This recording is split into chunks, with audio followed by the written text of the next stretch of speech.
Renungan Harian Philadelphia, Minggu 19 Februari 2023, dengan judul Batas. Perintahkanlah kepada orang Israel dan katakanlah kepada mereka, apabila kamu masuk ke negeri Kanaan, maka inilah negeri yang akan jatuh kepadamu sebagai milik pusaka, yakni tanah Kanaan menurut batas-batasnya. Bilangan 34 ayat 2. Bacaan harian, Bilangan pasal 34 sampai 36.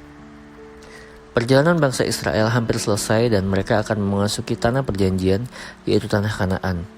Pada pasal ini Tuhan memerintahkan Musa untuk mengatur setiap batas dari bangsa, suku, imam, dan hak waris untuk wanita. Tujuannya supaya ketika mereka masuk tanah Kanaan, mereka tidak lagi memperebutkan tanah dan mereka langsung dapat mengolah tanah yang diberikan kepada mereka masing-masing.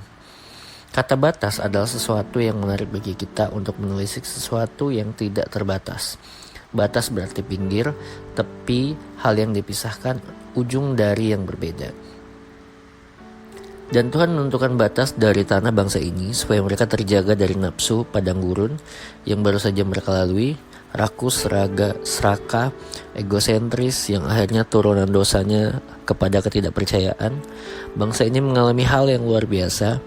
Mereka yang terbatas disertai Tuhan yang tidak terbatas. Ironisnya, sekalipun mengalami hal yang tidak terbatas, tetapi hal yang terbatas 2 orang saja yang masuk tanah perjanjian. Sama seperti kita hidup, segala sesuatu yang tidak berkenan kepada Tuhan ada batasnya.